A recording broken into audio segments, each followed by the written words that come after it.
Thank you very much. Our nation is engaged in a historic battle against the invisible enemy. To win this fight, we have undertaken the greatest national mobilization since World War II, and that's exactly what it's been.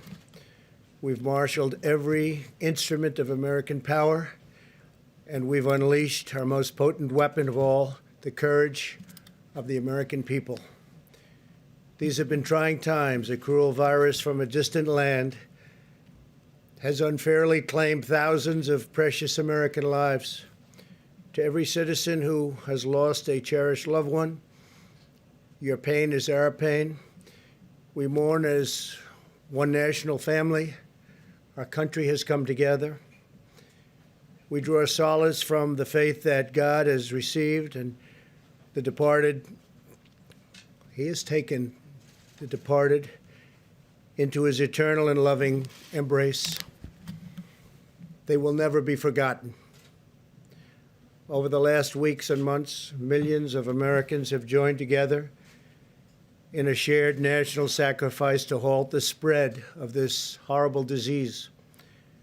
The Army built field hospitals and sports arenas and convention centers. The Army Corps of Engineers is great. Over 20,000 beds in record time. The Navy sailed hospital ships to our biggest cities.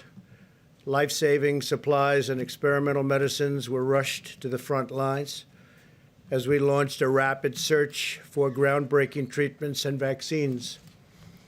We built the most advanced and robust testing anywhere in the world, and we've done more testing than any country anywhere in the world. We suspended dangerous foreign travel. We leveraged our industrial base to produce vast quantities of critical medical gear and enacted a historic $2 trillion relief package. Through it all, we have seen the heroism of our doctors and nurses like never before. These are our warriors. The bravery of our truck drivers, such bravery, and food suppliers, such incredible bravery, and the determination and drive of our citizens. Through this unified national endeavor, we have made great progress. You could really say incredible progress. Our experts and scientists report that our strategy to slow the spread has saved hundreds of thousands of lives. Models predicted between 1.5 million and 2.2 million U.S. deaths. If there was no mitigation, it could have even been higher than that. And between 100,000 and 240,000 deaths with mitigation. It's looking like we will come far under even these lowest numbers. Thanks to our all-out military operation and the extraordinary devotion of our people, we believe we will experience far fewer deaths than even the optimistic projection. But there is no such thing as an optimistic projection on death. One person is too many. Our experts say the curve has flattened and the peak in new cases is behind us. Nationwide, more than 850 counties, or nearly 30% of our country, have reported no new cases in the last 7 days. Because of our early and aggressive action, we have avoided the tragedy of healthcare rationing and deadly shortfalls that have befallen many other nations which, wherever possible, we are helping. In America, no person who has needed a ventilator has been denied a ventilator. We're making hundreds of thousands of ventilators. We've delivered thousands and thousands of ventilators to the states. And actually, it's been an incredible operation. We started with very little, and we ended with a lot. The United States has achieved a significant lower mortality rate than almost all other countries. Based on the latest data, our team of experts now agrees that we can begin the next front in our war, which we are calling opening up America again. And that's what we're doing. We're opening up our country. And we have to do that. America wants to be open, and Americans want to be open. As I have said for some time now, a national shutdown is not a sustainable long-term solution. To preserve the health of our citizens, we must also preserve the health and functioning of our economy. Over the long haul, you can't do one without the other, cannot be done. To keep vital supply chains running, these chains have to be taken care of so delicately. They're delicate. The balance is delicate. We want to deliver food and medical supply. We must have a working economy, and we want to get it back very, very quickly. And that's what's going to happen. I believe it will boom. A prolonged lockdown combined with a forced economic depression would inflict an immense and wide-ranging toll on public health. This includes a sharp rise in drug abuse, alcohol abuse, suicide, heart disease, and many other dimensions of physical and mental well-being. Moreover, many patients have put needed medical care on hold, creating entirely new hazards for public health. Our country has suffered. The world has suffered. 184 other countries have suffered. Therefore, my administration is issuing new federal guidelines that will allow governors to take a phased and deliberate approach to reopening their individual states. I've dealt with them now a long time, and we've had a great relationship. Democrat, Republican, the relationship has been good. This strategy is based on hard, verifiable data. I want to thank Dr. Birx for her incredible leadership in crafting these guidelines in consultation with scientists, experts, and medical professionals across government. Dr. Birx will explain the guidelines in more detail in a few moments. And Dr. Fauci has been absolutely terrific. We've all worked together, and we've worked together well. They are interested in the health of our country, and we're all interested in the viability and making us truly great again. We took the greatest economy in the history of the world, and we closed it in order to win this war, and we're in the process of winning it now. Our approach outlines 3 phases in restoring our economic life. We are not opening all at once, but one careful step at a time. And some states will be able to open up sooner than others. Some states are not in the kind of trouble that others are in. Now that we have passed the peak in new cases, we're starting our life again. We're starting rejuvenation of our economy again in a safe and structured and very responsible fashion. Our strategy will continue to protect senior citizens and other vulnerable populations while allowing military and other groups of incredibly talented people to go about their real business and the business that's supposed to be hard at work at doing, and nobody does it better. Our military is the greatest anywhere in the world, and we're so thankful for what they've done. Healthy Americans will now be able to return to work as conditions on the ground allow. Instead of a blanket shutdown, we will pursue a focus on sheltering the highest risk individuals, so important. We're establishing clear scientific metric and benchmarks on testing, new case growth and hospital capacity that must be met before advancing to each phase. and that's each phase specifically in the reopening of our country. This is a gradual process. As the caseload in a state continues to go down, restrictions can continue to be eased and come off.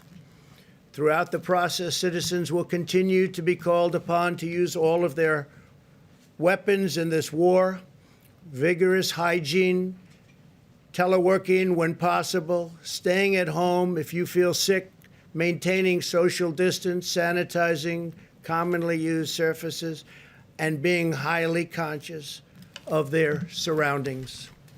Those are our weapons, and they're very powerful weapons indeed. Governors will be empowered to tailor an approach that meets the diverse circumstances of their own states. Every state is very different. They're all beautiful. We love them all, but they're very, very different. If they need to remain closed, we will allow them to do that. And if they believe it is time to reopen, we will provide them the freedom and guidance to accomplish that task, and very, very quickly, depending on what they want to do.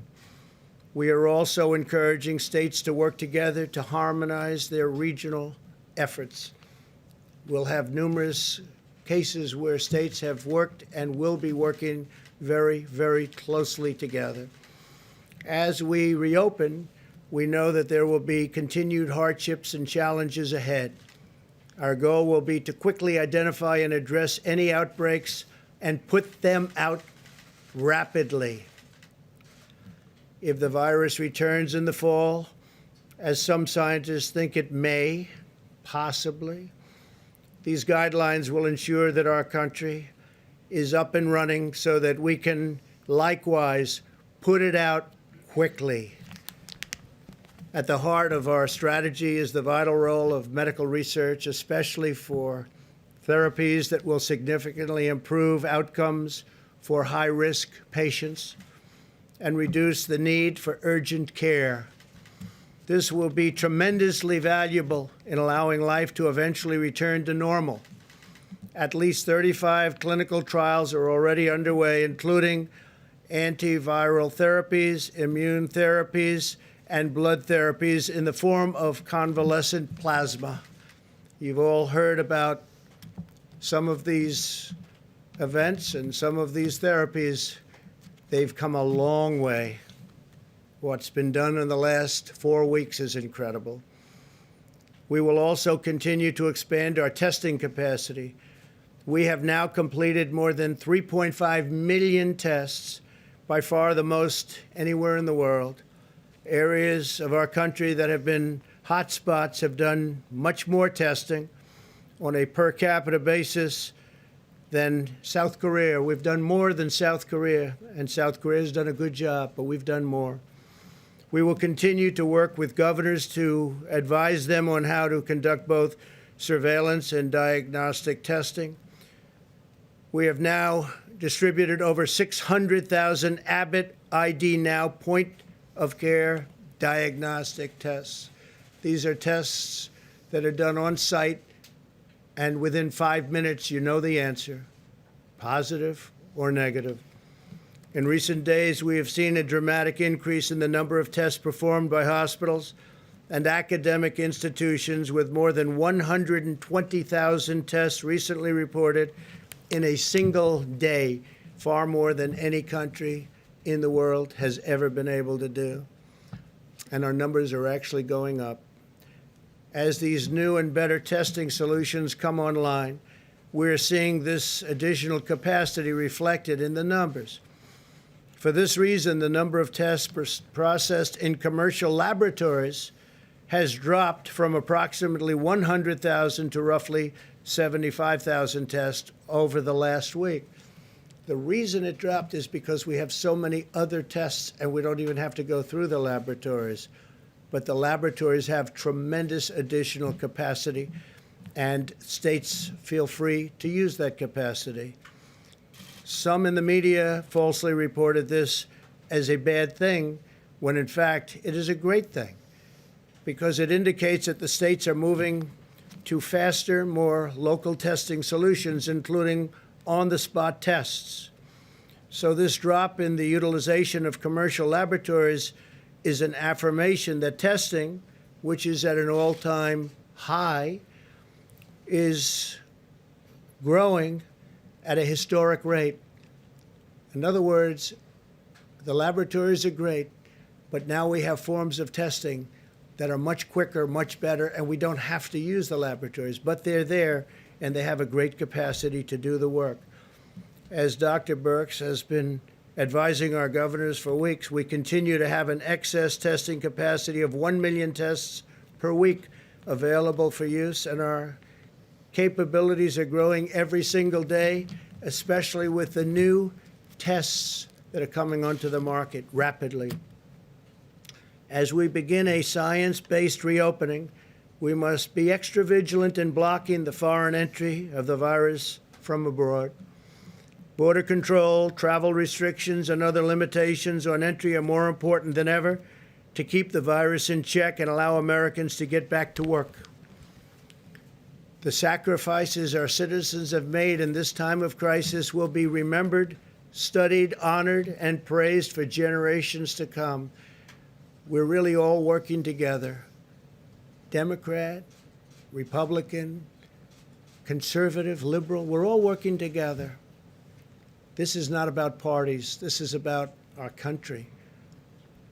Now the American people are ready to rise to the occasion once again.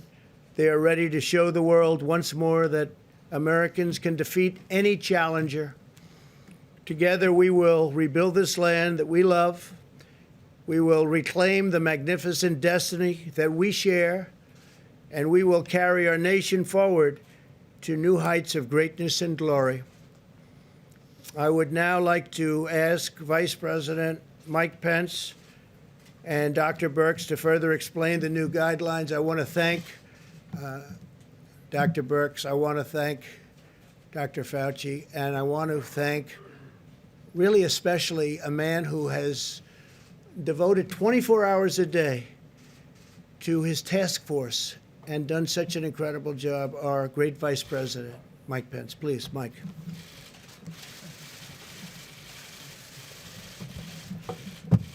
Thank you, Mr. President. The members of the White House Coronavirus Task Force today joined the President to meet with a bipartisan group of members of the House and of the Senate to get their counsel on the development of what the President unveiled to America's governors this afternoon. The new guidelines for opening up America again are a product of the best science and the best common sense that the President has marshaled on this team and from a broad range of advisors from all across the nation. From the moment President Trump established the White House Coronavirus Task Force early on, he made it clear that we have no higher priority than the health and safety of the American people. The President launched a whole of government approach. And while we stand here on this day, with more than 640,000 Americans having contracted the coronavirus, and our hearts go out to the families of the more than 31,000 Americans who lost their lives and those who continue to struggle with serious consequences of the coronavirus.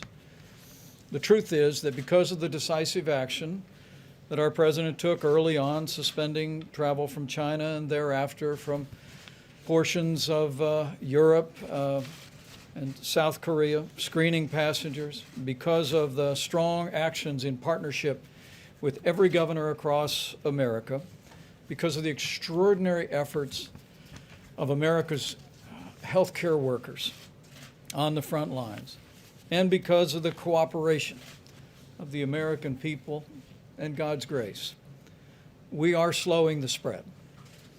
We are flattening the curve. We have preserved the capacity of our healthcare system, and we've protected the most vulnerable. In a word, because of the actions of this President, this administration, governors at every level, our healthcare workers, and our fellow Americans, we've saved lives, and every American should be comforted by that. And we can see it in the numbers. In the charts that I'll present today, these three maps track influenza-like illness which in this instance is mostly coronavirus across America. The first map reflects the total number of cases on the week ending March the 28th. The next map reflects our data about the total number of cases on the week ending April 4th. And we stand here today with the final map reflecting the total number of cases across America as of April the 11th. With these trends underway, President Trump tasked the White House Coronavirus Task Force to develop new guidelines for opening up America again. Those guidelines were presented today first to our nation's governors. And it is our intention, at the President's direction, to provide these guidelines to assist governors and state health officials in evaluating the most responsible manner to reopen the economies of their states at a time and manner of their choosing. The guidelines, as Americans who are looking on will note, begin with what is the best criteria that our experts have developed: a downward trajectory in cases over a 14-day period of time, ensuring that states have proper capacity in their healthcare facilities. The second set of proposals includes a description of recommendations for state preparedness. And let me say to the American people what President Trump made clear to our governors today, that our administration will continue to work day in and day out through our task force, through FEMA, to ensure that our states have not only the medical supplies, but that we continue to rapidly expand testing across the nation. The President reflected on the progress we've made on testing, but a few statistics for that as well, which I hope are an encouragement to the American people. On March 11th, we had performed a total of 23,588 tests. Because of the public-private partnership that President Trump initiated with commercial labs across the country, that number was 83,500 by March 18th. And as the President just said, that number is 3.5 million today. It is our expectation that we will have tested more than 5 million Americans before the end of the month of April, and we'll continue to scale those resources. So testing and medical supplies will continue to be an ongoing partnership with our states, and we want our healthcare workers and people all across the country to know of our commitment to that. Finally, the President directed us to propose a phased approach to reopening our economy. It is based on up-to-date data and readiness. We'll continue to provide the very best data to our states, working with their health officials. The focus is on the mitigation of any risk of resurgence or the emergence of the coronavirus in states where it's not yet emerged. There is a focus in the President's new guidelines on the most vulnerable. And we made this very clear to the governors today. These new guidelines for opening up America again can be implemented on a statewide basis or on a county-by-county basis. With that, I'm happy to turn it over to Dr. Deborah Birx. And if I may, Mr. President, I'd like to also extend my admiration and appreciation to Dr. Birx, Dr. Fauci, and every member of our task force that worked around the clock to develop these recommendations for opening up America, where I know every American is grateful for your leadership and for theirs. Deborah? Thank you, Mr. President, Mr. Vice President. We're going to go through these quickly because I know you have them and many of you have already spoken to them on television. Next slide, please. This is a very important slide. It talks about the gatekeeping criteria to moving into phase one. It's very much related to what you just saw about influenza-like illness. And the United States has been tracking influenza-like illnesses through the Centers of Disease Control for years. Both the state and public health officials are used to watching this. County health officials are used to watching it. And frankly, every family around the United States knows how to access this on the CDC website in order to get up-to-date information to the communities. It also looks at a syndromic emergency room type visits, again, housed at the CDC, and really is our surveillance program that can be utilized for a lot of different illnesses, but in this case will be utilized for respiratory diseases. In addition, we are tracking the number of cases, and it must have a downward trajectory for 14 days, as well as the influenza-like illness and the syndromic illnesses, and a downward trajectory in the number of positive tests with persistence of high levels of testing.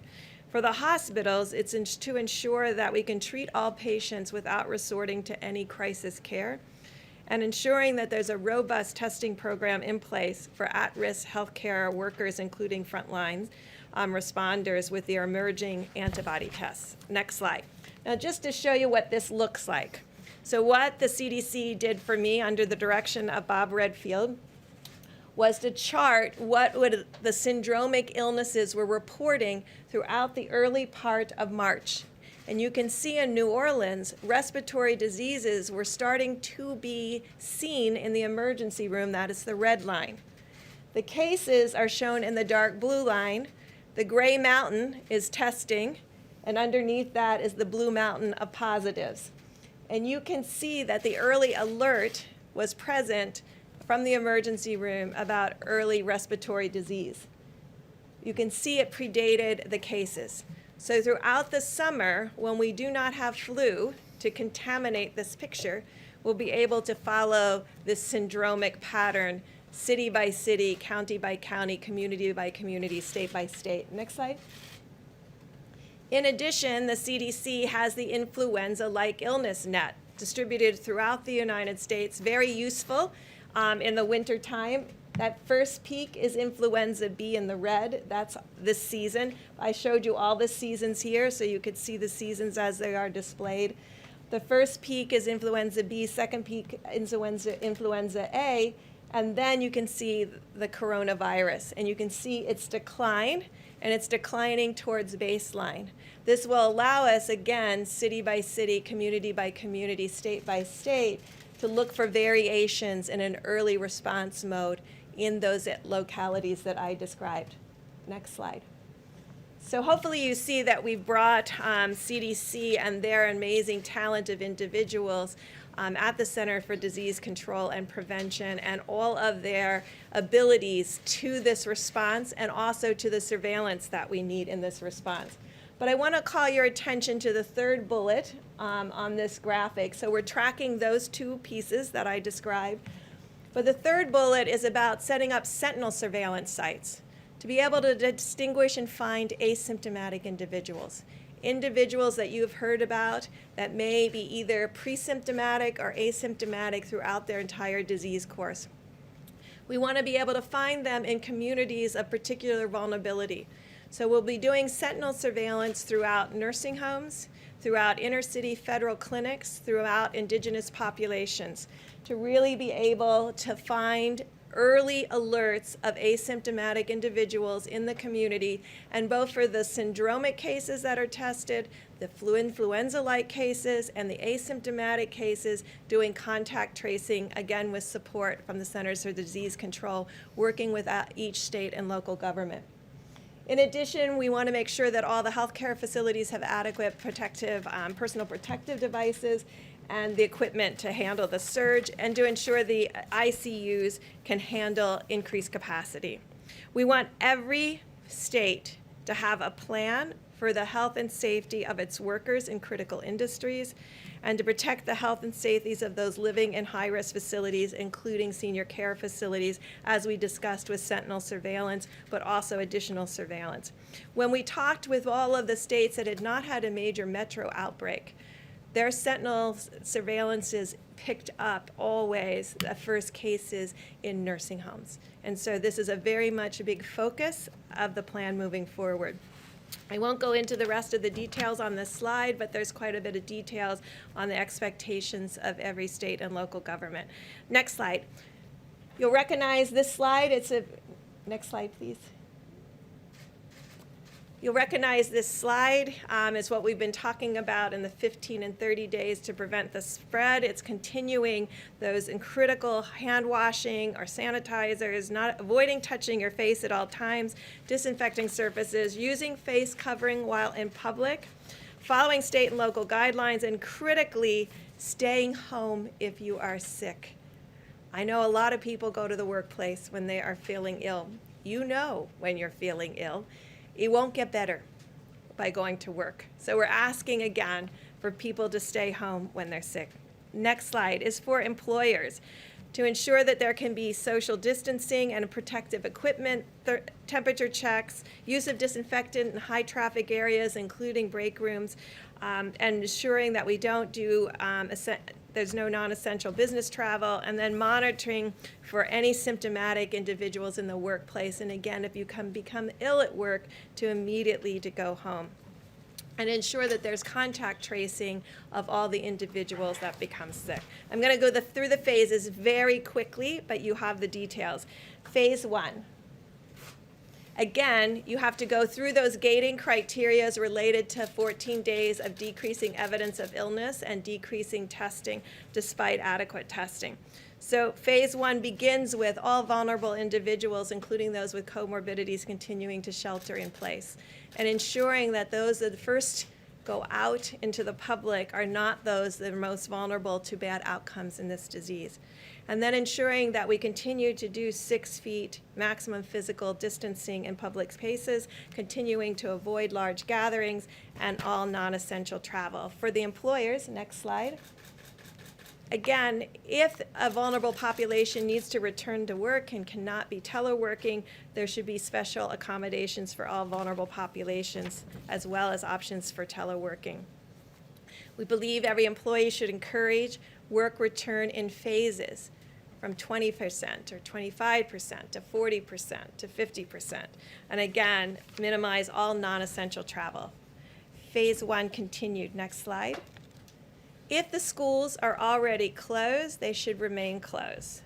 All visits to senior living facilities and hospitals should continue to be prohibited. Large venues, including sit-down dining, can only be operated under strict physical distancing protocols and maintaining those 6 feet. Gyms could open if they, again, could adhere to strict physical distancing, and elective surgeries can resume on an outpatient basis. Phase 2. Next slide. Next slide. Again, you have to go through the criteria again of a continuation of another 14-day decline among those criteria that were in the gating. Again, we're asking for all vulnerable individuals shelter in place. We did not put a timeline on any of the phases. We want the governors, with the data that they have, community by community, to be setting up those timelines. Again, we're asking for the public to continue to maximize physical distance. However, we increased social settings to be able to now have 50 individuals, and non-essential travel can resume. Next slide. This is for the employers. We still would like to encourage telework, and the common areas should remain closed or be physically distanced. All non-essential travel for employees can resume. And then again, special accommodations for vulnerable. Next slide. This should be a relief to many of households that have small children. Schools, daycares, and camps can reopen in phase 2. Visits to senior living facilities, however, should remain in hospitals prohibited. Large venues can operate, but solely under moderate physical distancing, and elective surgeries can resume on an outpatient and inpatient basis. Phase 3. And so phase 3, I won't go through in detail, is essentially returning to our new normal with all of what we talked about through all phases, continuing the good hygiene practices, continuing the respect for spaces between individuals, because we know that we still have an issue with asymptomatic spread.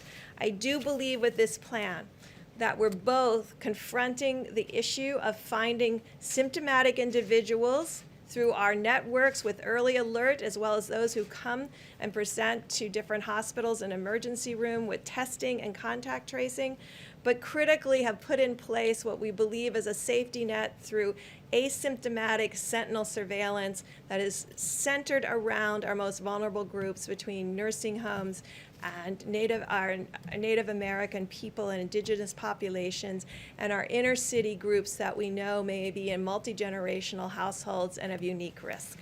I'll stop there, Mr. President. Thank you very much. Thank you very much, Mr. President, Mr. Vice President. So as you've seen just now from the detailed presentation from Dr. Birx, this is a rather robust program for re-entering into normality.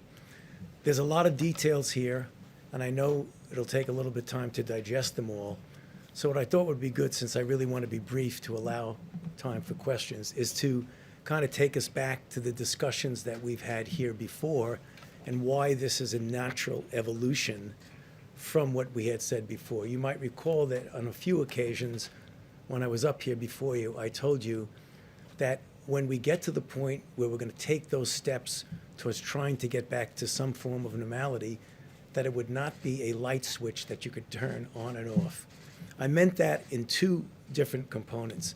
The first of all, that we are a very large country and we have different dynamics in the country. We have areas of the country that have gone through a terrible ordeal and others that fortunately have gone and gotten through this rather lightly.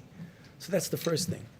The second thing is that light switch on and off is the exact opposite of what you see here, which is a gradual gradation with the first thing and the only thing in mind as the health people here, my colleagues who are either physicians, scientists, or public health issues, the predominant and completely driving element that we put into this was the safety and the health of the American public. And I know there are a lot of other considerations that go into opening, considerations that you've heard of right from this podium. But the dominating drive of this was to make sure that this is done in the safest way possible. So let me just make a couple of comments to just reiterate more from a broader standpoint the things that Dr. Birx did so well in a very granular detail. First of all, in order to even consider getting into the phasing, you have to pass a hurdle.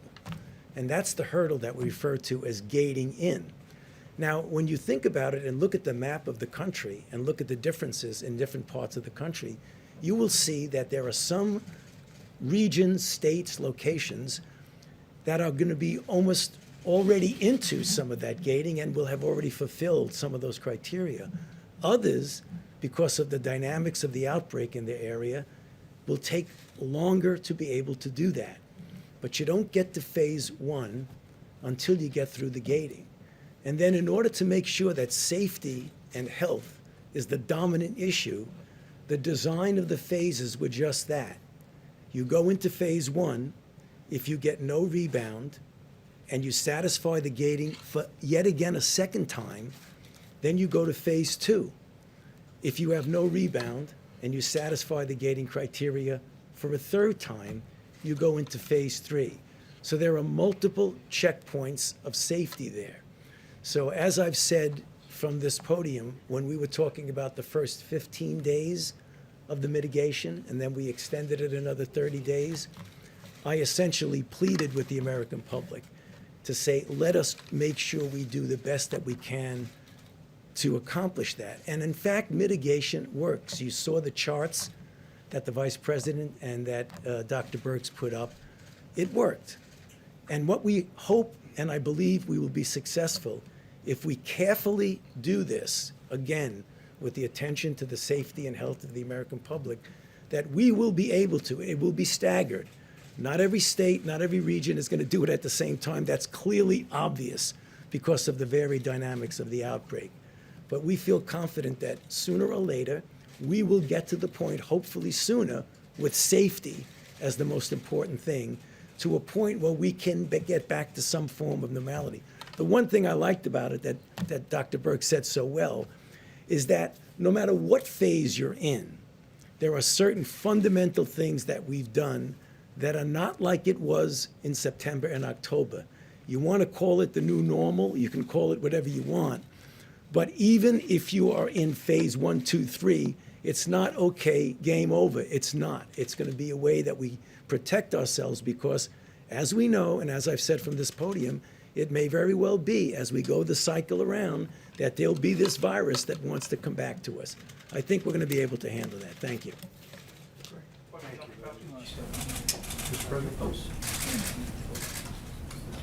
ahead, Dr. Fauci. Dr. Fauci, so I assume that there's also a phase 4, which is after a vaccine is developed Right. and available to everybody. So, question on phase 3 being the new normal. Are we during that phase going to be able to see things like packed arenas for sporting events, large crowds, concerts? The answer is, it is conceivable that we will be able to do that. I think there will always have to be attention to making sure that we don't do all that packing in together. I think we'll be able to have sports events in that phase where you actually have participants there. I'm not sure you're going to be able to do that uniformly and evenly temporally with everyone, but when people get to that phase, paying attention to the fact that if there is a rebound of any sort, that when you're in that phase, you can respond to that, or you put it back and go in the other way. So the flexibility is that there may be some setbacks. I mean, let's face it, this is uncharted water. There may be some setbacks that we may have to pull back a little and then go forward. But John, the direct answer to your question, I do see us getting more towards normal. Mr. President? Mr. President, if you take a look at the gating criteria as outlined in these guidelines, there are at least a handful of states, I just looked at the trend lines, Idaho, Wyoming, Hawaii, Montana, that look like they've already satisfied that gating criteria. Right. In your call with the governors this afternoon, did you hear back from any states who said, we're already there, we could start the process now? I did. I heard from a number of governors that said they're in very good shape. I also heard not only from the call, but I heard from some of the governors previous, and I think you'll have some very good things to report over the next few days about states opening up. And I think, John, having to do with your call on sports, depending on the area, depending where we're talking about, you're going to have large areas of our country where this has not been or has been totally eradicated. You'll be able to have those full arenas. Now, with everything being said, a lot of great work has been done on vaccines, but you have a testing process. Therapeutics, likewise, we have a lot of great things happening therapeutically. That will be a step further. But in terms of sports, they'll probably start off. As you know, I spoke to the commissioners yesterday, almost, I guess, of every sport. And many of them are going to be starting without the fans. So it'll be made for television, the good old days, made for television. And it'll go that way, and then fans will start coming in. Maybe they'll be separated by 2 seats. And then ultimately, we want to have packed arenas. When the virus is gone, we're going to have packed arenas, and we're going to be back to enjoying sports the way they're supposed to be. And the same thing can be said for restaurants. So at a certain point in time, when the virus is gone, we're going to be back to normal. Mr. President, Please, go ahead. Mr. President and the doctors, can you clarify then, is the 30-day period to stop the spread, are those mitigation efforts still in place, or have they been replaced by this new guidance? Well, they're going to be in place to a large extent, and it also depends on the governors what they want to do. You have very different states. If you look at Montana, Wyoming, North Dakota, that's a lot different than New York. It's a lot different than New Jersey. So it's going to be very dependent on the governor. We're recommending, as you see in the charts, we're recommending certain things. They'll be in place dependent on what the governor wants to do. If we see something wrong, we will be expressing ourselves very strongly. Please go ahead. Thank you, Mr. President. Does this mean that states such as Montana and Utah that already meet that gating period, will they be able to go to phase 1 as early as, say, tomorrow if the governor decides? You're talking about those states that are in great shape already? Yes. They will be able to go literally tomorrow, yes, because they've met all of the guidelines if you go back. You're going back 14 days. You're going back even a month. And they have the ones that I'm thinking about, the ones that I've already spoken to governors about, they've met those guidelines actually pretty long ago. Mr. President, what's your message to those protesters we're seeing? We saw a lot in Michigan, but in other states that are saying that they are refusing to comply with the stay-at-home orders issued by governors and local officials. I mean, isn't it important for everybody to go along with this as we go through these phases? Well, they've been going through it a long time, John, and it's been a tough process for people. You know, I told you there's death and there's problems in staying at home too. It's not just, isn't it wonderful to stay at home? They're suffering. This country wasn't built on that principle. It was built on an exact opposite principle, actually. And I watched in one particular state where they want to get back. They want to get back. They were very strict sanctions that were put on people. That was probably the most strict of all. But I just think the American people have been incredible. When you look at, John, when you look at what they've done, when you look at what they've been through, when you look at all of the death and all of the problems and all of the sickness, when you look at what's happened, I just think the American people have been incredible. Urge those protesters to listen to local authorities? I think they're listening. I think they listen to me. They seem to be protesters that like me and respect this opinion, and my opinion is the same as just about all of the governors. They all want to open. Nobody wants to stay shut, but they want to open safely. So do I. But we have large sections of the country right now that can start thinking about opening. There'll be some mitigation, and they'll keep it going for a period of time, including masks, by the way, in areas that you wouldn't even think. I asked a question today. I said, why would they wear masks in Wyoming or Montana or North Dakota? And that's if somebody should come in from an area that isn't so successful in terms of what they've done. So that will be a governor's choice, and we'll have no problem with it. Yeah, Mr. President, you spoke this afternoon with your new congressional advisory groups, 32 bipartisan members of the House, 65 bipartisan members of the Senate. One of the big topics was the fact that the Small Business Association loan pot of $350 billion has hit the cap. It's exhausted. There's nothing moving on the $250 billion to replenish it. What did you tell those bipartisan groups today about getting the move on to get some more money into the hands of small businesses? So just for the viewers watching this or hearing you ask that question, exhausted is a good thing, not a bad thing. It went quickly. It is so popular.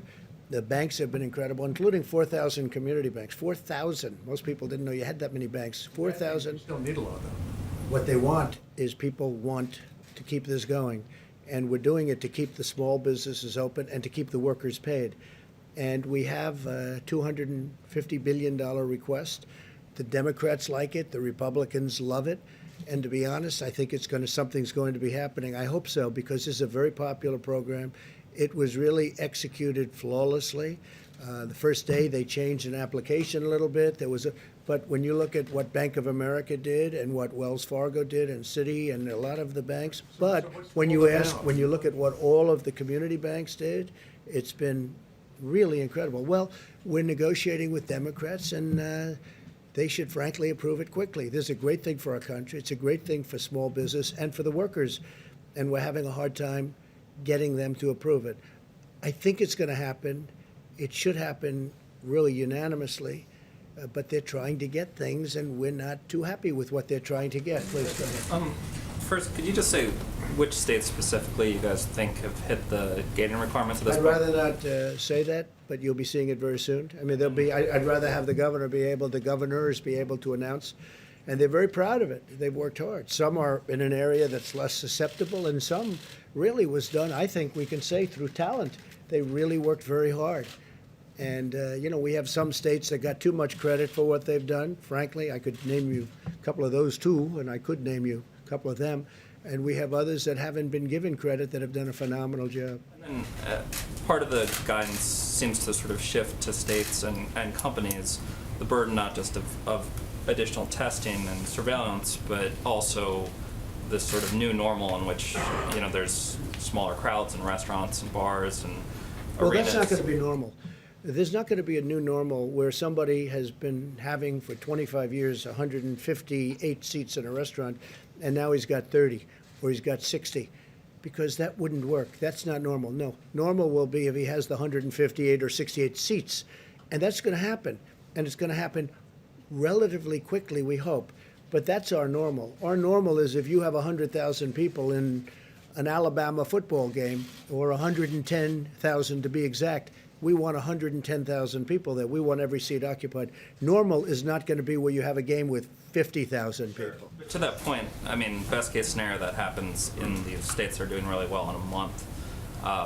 Obviously, for I think a lot of other states, it's going to be longer than that. So my question is, what is the federal government going to do to sort of help, especially companies, but states and local governments in those positions, to pay for what is now going to be an even longer extended? We're going to be watching over. We're going to see that everything is working out smoothly. We're in very strong communication with the governors. We're going to be helping with testing. They're going to be doing the testing. It's got to be a localized thing, and it really has been since I've been involved, because I came in and federal government's supposed to do testing of parking lots in the middle of a certain state that's 2,000 miles away. It's ridiculous.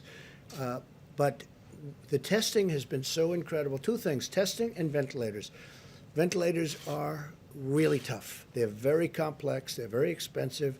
They're, very sophisticated machines. Some are unbelievably sophisticated. Well, we built, you saw General Motors yesterday, thousands are being issued. We have 11 companies building them. We have not had one complaint in the last week and a half, which is surge time. Don't forget, when they were calling because in 2 weeks and 4 weeks and 5 weeks, they're going to need ventilators, not because they need them right now. And we were right on our counts, and nobody that wanted a ventilator didn't get a ventilator. Plus, we have additional, if there is a surge. We hope there's not going to be a surge at all. But we're going to be able to build up the stockpiles of states who didn't have them, who should have had them. And we're also going to have a big stockpile in the federal government. And we'll be able to help foreign countries that need help. Because you have countries will never be able to build a ventilator. It's tough stuff. We're uniquely talented in the sense that we can do things that nobody else can do. We'll get right back to you, John. Peter in the back. Peter? Thanks. So you said you didn't want to name the states that might be ready to go. Can you give us some, or maybe the experts, Dr. Birx and Dr. Fauci, give us some sense of how many yesterday? You said 29 states were in good shape. Do you think as many as 29? Peter, I think 29 states are in that ball game, not for opening, but I think they'll be able to open relatively soon. I think the remainder are just getting better. Look, New York, New Jersey are having very tough times, and they'll be there. They'll be there at some point, but they're not going to be one of the earlier states. They're going to be later, obviously. I just spoke with the governor of New Jersey. We just spoke with Mike and a couple of folks. We had a great talk with him. Phil is a terrific guy. He's working very hard. Democrat, but we get along. He's working very, very hard.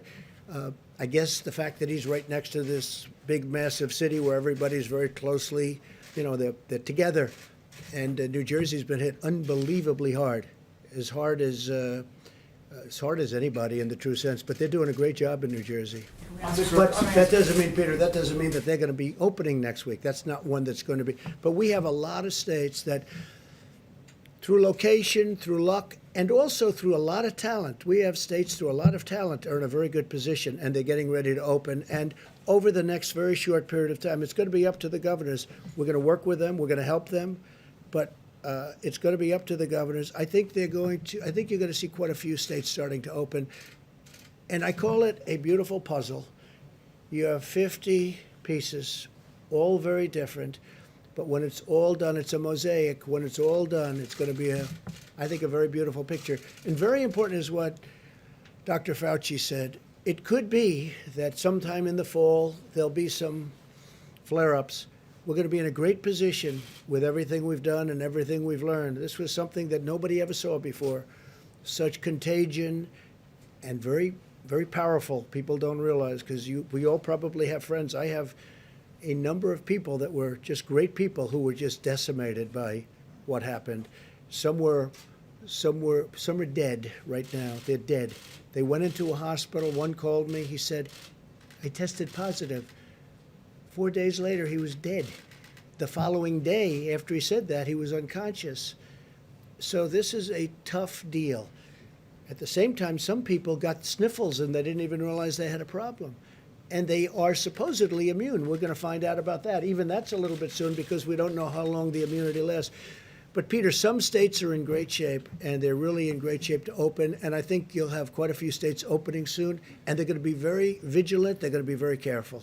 The public health. A lot of public health experts have said that this would be better done if there were comprehensive surveillance testing, which we're obviously not in position to do. I wonder if maybe Dr. Birx and Dr. Fauci can tell us whether they feel comfortable. Dr. Fauci and I will do it together. It's why I wanted to put up the syndromic and the influenza-like illness piece, because what is key in this is the early alerts and getting in there. before they even know they have a problem. And I think CDC has been remarkable in building these platforms. Dr. Redfield integrated them, so they're all on the same website. If you look at COVID-19, if you go into cases, you can find all of the data. And the beauty of it is the states are used to utilizing that through flu season. So the testing and contact tracing, and Dr. Redfield will be putting people in every single state to make sure that CDC is standing beside the state and local health officials to make sure that all of those cases are immediately identified and contact traced. I think what's new and what's really critical is this constant sentinel surveillance for asymptomatic individuals in communities that we know are particularly vulnerable. And that hasn't been done in flu before. And I think that's going to be the added dividend that's really focused on who is most vulnerable and how do we get the fastest alert by generally screening people without symptoms. So people who are just coming to the clinic will be screened for COVID-19. And we do have enough testing capacity to do both that surveillance piece as well as the diagnostic piece and contact tracing. Just a follow-up. No, actually, people have gotten confused about that because in the beginning, when we were focusing really on just mitigation and really trying to keep peaks down and trying to worry about ventilators and PPEs and things like that, when you get a little bit more grace period, you can start figuring out what is the penetrance of this virus in society.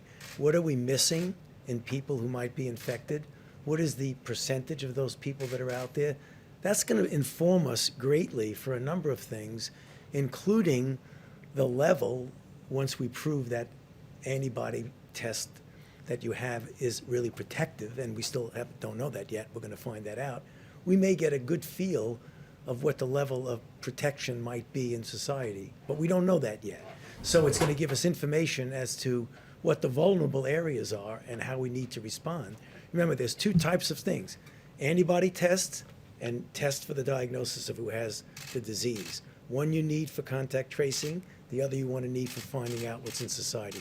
We're going to have both of those much, much better as we go in the next weeks and months, and by the time we get into the fall, I think we're going to be in pretty good shape. Mr. Peter, President, on I the just small have to business say loans. that as we see a hotspot possibly developing, maybe not, but if we see a hotspot developing, we've learned a lot. We'll be able to suppress it, whack it. We'll be able to do things that people weren't even thinking about because nobody's ever gone through this. In 1917, they went through something that was similar, probably not as contagious, probably more powerful in certain other ways, but we are going to be able to suppress it, we think, and we're going to watch it very closely. We're going to be able to watch things very closely. Please. Mr. President. Yeah, Bob, please. Thank you, Mr. President. I think what's really important is during this bringing people back to work and our economy back to work, and what's going to go back is that we're going to be very aggressively focused on early case recognition, isolation, and contact tracing. In the event that we just went through, unfortunately, as we started, we were very capable of doing that. When the initial cases all came from China, all the way through January, all the way through to the end of February, we were able to identify cases early, the first 14, do the contacts, do the contact tracing, over 800 contacts. We identified that 2 of those contacts were actually infected. We were able to isolate them. We were able to contain the outbreak. We're about to enter a new phase of this where we're going back to containment. And mitigation is going to continue, as Dr. Birx and others have said. Some of the things that we've learned to do, we're going to continue. But the major thrust of how we're going to control and make sure that we continue to keep this nation open is early case recognition, isolation, and contact tracing. That's the fundamentals of public health. That's what we're going to do. You see, we have very good surveillance systems that are going to help us. As we see these cases sporadically across the country, we've got to jump on them with early diagnosis, isolation, and contact tracing. That's what CDC is going to continue to help build that capacity in the states across this nation. Mr. President, could just follow And on. one other thing, because we discussed this today with the senators, we had the senators, we had the congressmen and women. There'll be some areas of our country, wide open plains, wide open spaces, with not that many people, relatively speaking, where you're not going to have to do that. Senators were saying there is no reason to do that in certain states and certain areas where you have the wide open. In other cases, we will be doing that. So we'll be following it. Largely, that also will be a function of governors. They know their states. So largely, that's going to be a function of governors. Yes. Yeah, you mentioned I think you used the term clear scientific benchmarks on testing. And the main periscope that I think you guys are talking about is the ILL syndromic as well as the surveillance and the sentinel testing. Yeah. Are you opening things up then without doing, I just want to be clear, are you opening things up without doing widespread testing? Is that because you don't have the capacity or you don't think it's We necessary? do have the capacity, but you have states without any problem. You have states with few cases, and those few cases have healed. You have states with very little death, relatively speaking. As I said, one is too many, but you have states with very little, and frankly, they're at a point where they have almost nothing. So this is a much different case than a New York or New Jersey, where they're going through, frankly, they go through hell. And if you look at New York, I'm looking at bed count, because you have to look at bed count, and it's really dropped. We built the Javits Center with 2,900 beds, and it was, I mean, they built it in 4 days. They did an incredible job, the Army Corps of Engineers. It was not used very much. We sent the hospital ship in to New York Harbor, and it was not used. Then we went COVID, and it still was not used very much because the bed count has gone way down, way down. In these states, when do you see yourself Go getting ahead, back please. to campaigning? Mr. President, I mean, This is not campaigning. I want to make the country better. I don't care about campaigning. This is about making our country better. I think this team has been incredible.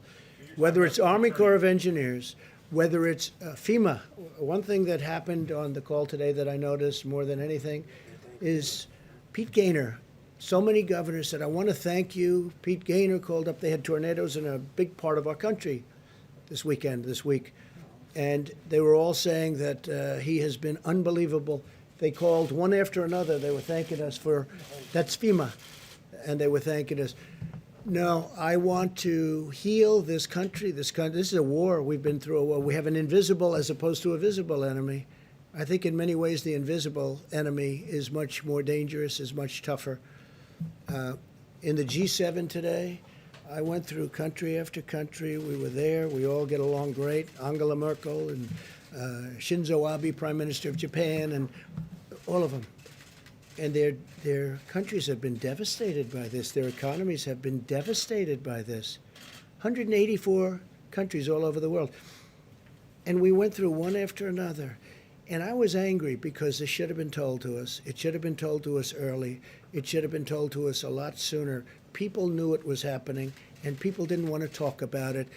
I don't know why, but we're going to get to the bottom of it. But people should have. China, or I mean, I'm not saying anything. I'm saying people should have told us about this. They should have told the rest of the world too. When I looked at Germany talking today, when I looked at France talking today, the European Union was there represented. That represents a lot of countries. Their economies have been devastated, but they're going to build them back. But we're going to build this economy back bigger, better, stronger than ever before. You watch. And we have stimulus. And we're going to do things, whether it's infrastructure, which we would like to be able to do, our roads, our tunnels, our highways, our bridges. Our bridges need help. You know, a lot of you have reported on our bridges. A lot of bridges are in bad shape. They should have been fixed 25 years ago, and they're still standing. They have to be fixed. So hopefully we'll get an infrastructure bill. The good news is the interest rate is close to zero, and zero interest is a good thing when it comes to rebuilding your infrastructure and your country back. Please, in the back. Mr. President, walk us through the calendar, if you would. When it comes to Memorial Day or even Pentecost in May, you've got July 4th, Labor Day weekend. What would you anticipate at each of those milestones? Well, I don't like to anticipate because you have a couple of states that are in difficulty, that have made a lot of progress, by the way, and they're either here or they're heading down. But so I'm not going to go in terms of dates, but I think we're going very quickly now. I really believe. I think we're going to have a lot of states open relatively soon. We're beating the date. I said a date of May 1st, and, you know, here we are. And I think you're going to have some nice surprises over the next few days, and that'll be before. And that's big stuff. Some of those states are They're big stuff, big, very important states. And it's going to be added on. And as we look, I don't want anyone coming back that isn't in position to come back. The last thing we want is for, let's say, a New York to come back too soon, or a New Jersey to come back too soon. We want them to come back when they're ready. But they're really heading in a good direction. And I think it'll be much faster than people think. I think it'll be quicker, but it's got to be safe.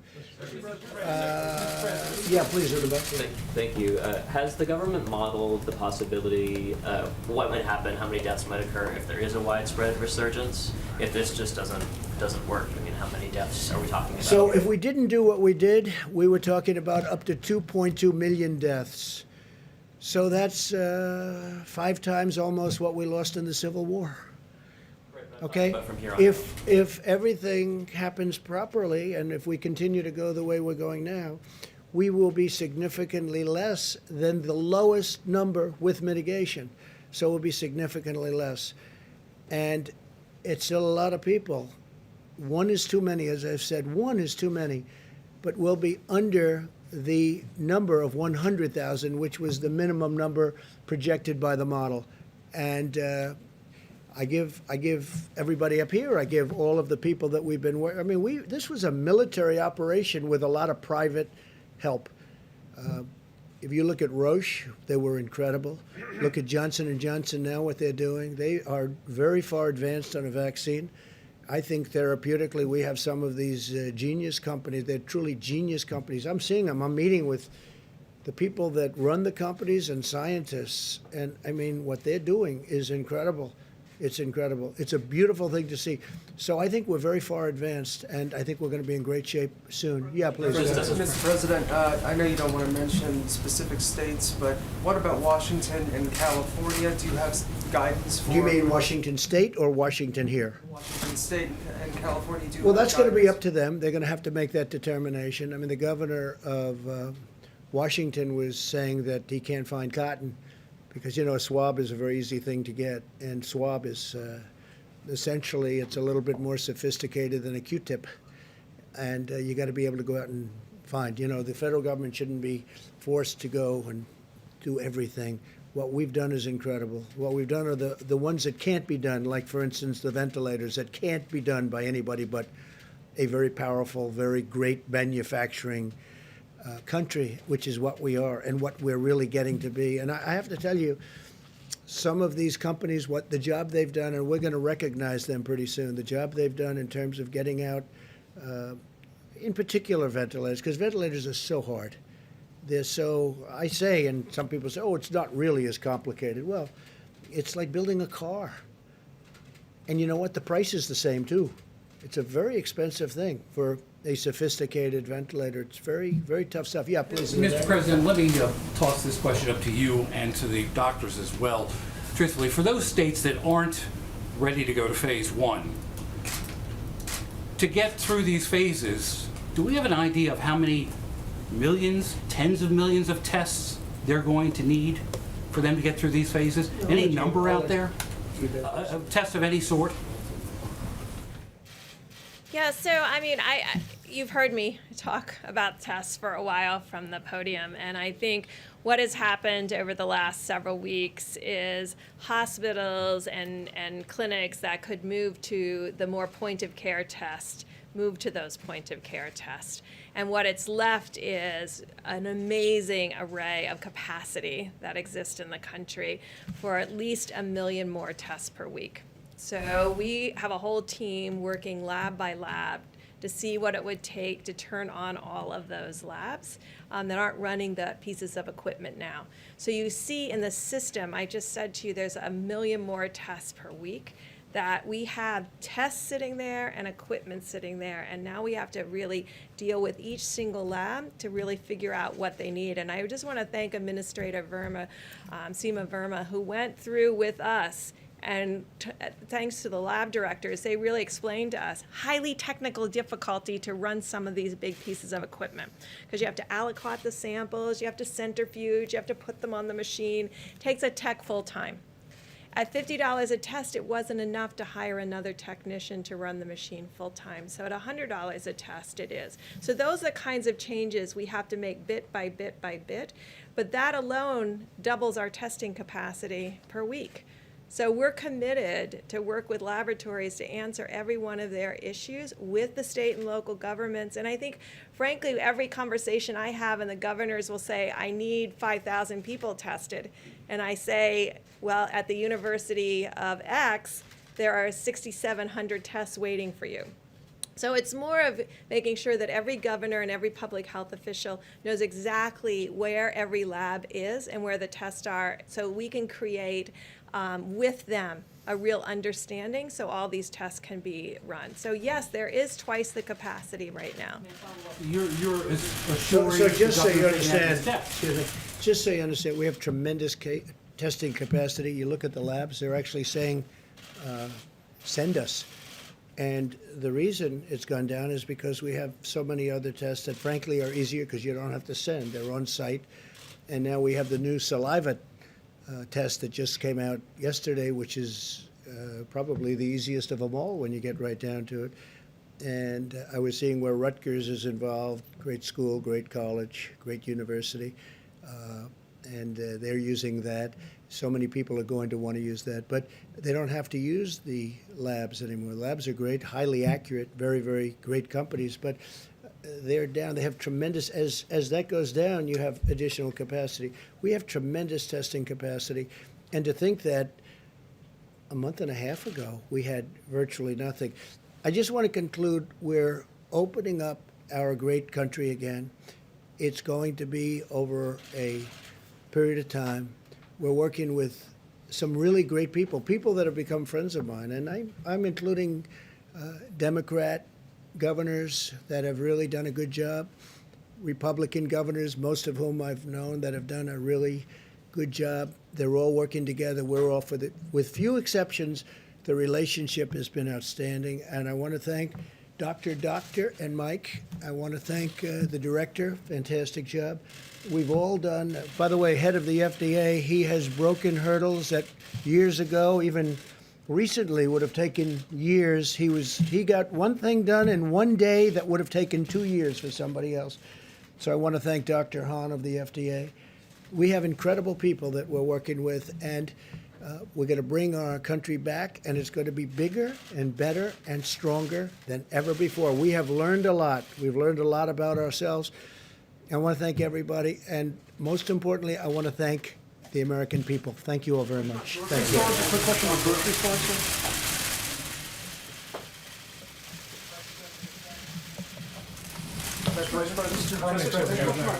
Kroger grocery stores asked grocery personnel to be classified as secondary first responders or emergency personnel so they can get access to testing. Is that something that the federal government will be open to? We're working with all of our.